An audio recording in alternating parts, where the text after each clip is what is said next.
Welcome back to the System Read Podcasts. I'm Marcus, and today we're dissecting a text that I believe provides the ultimate blueprint for the human machine, Jeff Olson's The Slight Edge. It's a book that argues success isn't a stroke of luck or a sudden explosion, but the result of a simple, logical law of the universe. Or, Marcus, it's a 400-page sermon on how to never have a relaxing Saturday morning again. I'm Sarah, and while I appreciate the critical analysis of systems, I found Olson's tone to be incredibly repetitive and, frankly, preachy. He takes one simple concept, doing small things, and beats the reader over the head with it until you're too exhausted to even pick up the 10 pages he wants you to read. Exhausted? Sarah, the whole point is that it's easy. He calls it the missing ingredient that makes every other personal development book actually work. The core of the debate today starts with what Olson calls the invisible gap. He claims that simple productive actions and simple errors in judgment look exactly the same in the moment. There is no immediate feedback. Oh, I love this part. It's the cheeseburger of doom theory. He argues that if you eat a burger today, it doesn't kill you, so you think it's fine. You don't see the compounded interest of your poor dietary mayhem until 20 years later when your heart just quits. But isn't that just a recipe for a life of constant low-grade anxiety? If every single minute of my life is either moving me toward massive success or a night of despair, I can't even enjoy a meal without feeling like I'm sabotaging my future self. It's not about anxiety, Sarah. It's about awareness. The invisible gap means that for 99% of the journey, you won't see any results. Whether you're reading 10 pages of a life-transforming book or watching a juicy political scandal on the news, the immediate result is the same. You're still sitting on your couch. But one path is curving upward toward $1 million mindset, and the other is a sine wave of mediocrity. That's the problem. It's so binary. Olson claims that 95% of people are on the downward curve because they seek immediate results. He paints this picture where the majority of humanity is just angry and bitter in their golden years because they didn't understand the geometry of time. It feels like a way to shame the average person for being, well, human. But the math, Sarah! Look at his favorite metaphor, the water hyacinth. This plant doubles its size every day. For the first 15 days, you can't even see it. On day 20, it looks like a discarded piece of wrapping paper on the pond. But on day 29, the pond is only half covered. And then, in one final 24-hour period, it blankets the entire surface. That is the law of the slight edge. Success is invisible until it's suddenly everywhere. And that is exactly what leads to burnout. If the difference is invisible until the very end, how is a person supposed to maintain faith in the process for 29 days of seeing absolutely zero progress? He says it's easy to do and easy not to do. But I argue that doing something for years with no visible result is the hardest thing a human being can attempt. It's a psychological grind that ignores how our brains actually function. Logical. That's why Olson focuses on philosophy as the first ingredient. He says your philosophy creates your attitude, which creates your actions, which creates your results. If your philosophy is, what I do right now doesn't matter, you will always fall for the quantum leap illusion. You'll spend your life waiting for a big break or a lottery win that never comes, while the 5% are busy mastering the mundane. Mastering the mundane. It sounds so heroic, doesn't it?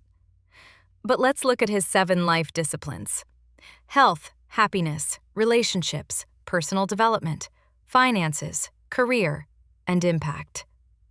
He wants us to have a simple daily discipline for every single one of these. He even mocks people who use the snooze button on a Saturday morning. He says that one Saturday morning sets the direction of your life for the next 40 years. Marcus, that is preachy. That is telling people they can never just exist without being productive.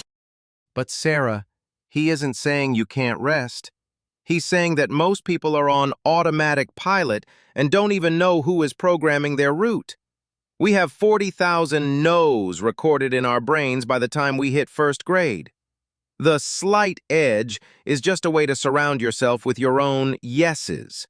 It's about taking responsibility for the cables of habit we're weaving every day. Olson says, a man can fail many times, but he isn't a failure until he begins to blame somebody else. The blame versus responsibility graph. He claims the people on the success curve view themselves as the cause of everything in their lives. While that's empowering in a vacuum, it ignores systemic issues, health crises, or family medical circumstances that he admits derailed even his own readers' plans.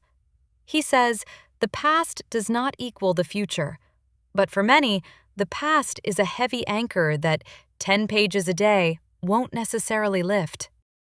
But that's exactly why he uses the Apollo rocket example. The rocket is off course 97% of the time. It only reaches the moon because of continuous course correction. The slight edge isn't about being perfect. It's about having an internal gyroscope that keeps moving you back toward your vision. He even says, the formula for success is quite simple. Double your rate of failure. If you can survive the night of despair first. Olson tells his own story of losing everything, his car, his business, his millionaire life, and ending up below zero. He argues that the only reason he got back up was that he realized the same simple actions that got him to survival would get him to success if he just didn't stop. But Marcus, most people don't have the luxury of a day of disgust that turns into a multi-million-dollar organization. Why not? He says everyone has a millionaire and a beach bum inside them. The only difference is whether you choose to be the person who does the thing to have the power. He uses the two frogs in a pail of cream fable. One frog gives up and drowns. The other keeps paddling until the cream turns into butter. It's not about strength. It's about the power of time magnifying those minuscule paddling motions. So we're all just frogs waiting for a butter miracle? My issue is that the book treats happiness as another habit to check off a list. He cites Sean Acor's research, telling us to write down 3 gratitudes and do a random act of kindness every day. He even claims that success does not lead to happiness, it's the other way around. It feels like he's turning joy into a systematic review of your life. Because it is a system, Sarah. Science has shown that happier people have fewer heart attacks and better work performance. If you reprogram your brain through these happy habits, you create the attitude necessary to make the synaptic leap from philosophy to action. It's all interconnected. You improve your health, and it ripples into your relationships. You work on personal development, and it impacts your career. The ripple effect. His daughter Amber wrote that chapter. She argues that one person, by his or her committed, consistent, persistent actions, will have a ripple effect that will in time create a thoughtful, committed group of thousands. It's a beautiful sentiment, but it places the weight of the entire world on the individual's shoulders. If I'm stony-faced one day because I'm having a bad day, am I now creating a net negative ripple effect that brings the world down? It's too much, Marcus. Or it's the most liberating truth there is. It means that what you do matters.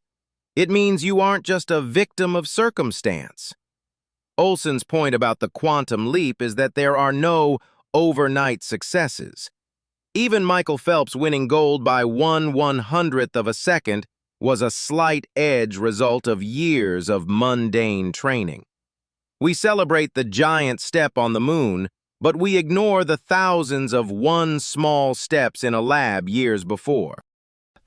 I'll give you this. His critique of lottery win culture is valid. We do worship the big break while ignoring the cultivating step. And I appreciate the first son versus second son penny story. The brother who took the $1 million ended up in the red, while the one who took the penny ended up with over 10 million. The eighth wonder of the world, compound interest, is a real force. Exactly, and he applies that to knowledge, too. Read 10 pages of a good book a day. In a year, that's 3,650 pages, the equivalent of a dozen life-transforming classics. You might not feel penniless or ignorant on day one, but over time, you've absorbed the thoughts of millionaires. It's about sharpening the axe. But he also says, book smarts is not enough. You need street smarts, learning by doing. He tells that story about building a German sales force by just telling people to find Germans. It was a ridiculously unlikely chain of events that only worked because he started with a plan and kept double his rate of failure. It's a bit chaotic for a book that claims to be about mastering the mundane. Logical chaos is just a system we haven't mapped yet. He calls it the butterfly effect. Your insignificant idea to wash your hands, like Ignaz Semmelweis, can save millions of lives decades later. Everything you do is important because you never see the ripples that reach the opposite shore. Everything you do is important. That is the most inspiring and terrifying sentence in the whole book. If everything is important, then nothing is just a burger or just a snooze. It means we are screenwriters, directors, and producers of an epic film that never stops rolling. I still think Olson is repetitive, and I think his 95% mediocrity claim is a bit cynical.